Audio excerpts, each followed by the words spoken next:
Sophia Carter sat by the hospital crib, gently stroking her 6-month-old son Oliver. The rhythmic hum of medical equipment was the only sound in the sterile room.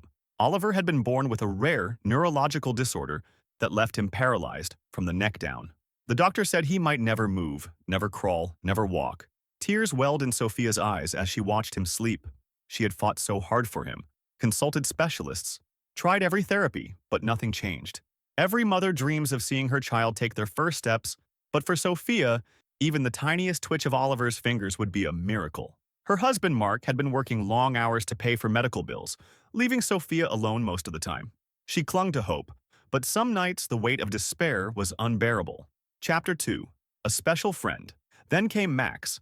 Max was a golden retriever puppy, an impulsive gift from Mark, who had hoped a furry friend might bring some joy into Sophia's life. At first, she was hesitant. With all the time she spent caring for Oliver, how could she look after a puppy? But Max seemed to understand. He didn't demand attention.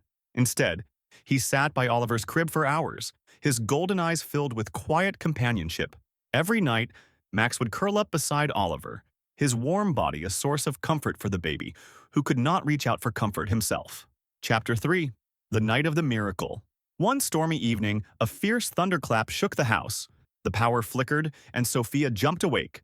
She rushed to Oliver's crib, her heart pounding, only to find Max standing on his hind legs, his front paws resting gently on Oliver's tiny chest. Oliver stirred in his sleep, a peaceful expression on his face. And then, something unimaginable happened. Oliver's fingers twitched. Sophia gasped. It was the first movement she had ever seen from him. She held her breath, afraid to blink, afraid it was just a trick of the dim light.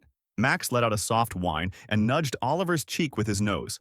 And then, Oliver's lips curled into a tiny, sleepy smile. Chapter 4. The Awakening. The next morning, Sophia rushed to the hospital, Max trotting faithfully beside her. The doctors were skeptical when she told them what had happened. A reflex, they said. Coincidence. But then, as Max licked Oliver's tiny fingers, the baby's hand twitched again. The medical team gathered around, their professional detachment melting into awe. They ran tests, checked nerve responses, and finally, after hours of analysis, one doctor turned to Sophia with an astonished expression. "His muscles are responding," he said. "It's faint, but it's there. This isn't supposed to happen." Sophia burst into tears, clutching Max. "It's because of him," she whispered. Max woke something in Oliver. Chapter 5. A Dog's Love. Over the next few months, Oliver continued to improve.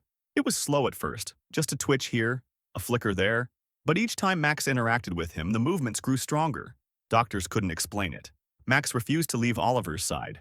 Every time he played with Oliver, the baby showed tiny signs of progress. By his first birthday, Oliver could move his arms. By his second, he was sitting up.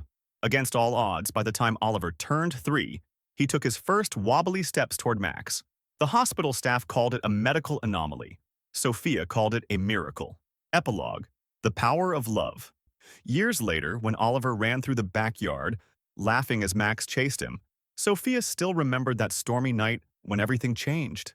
It wasn't just medicine that healed Oliver. It was the love of a faithful puppy who never gave up on him.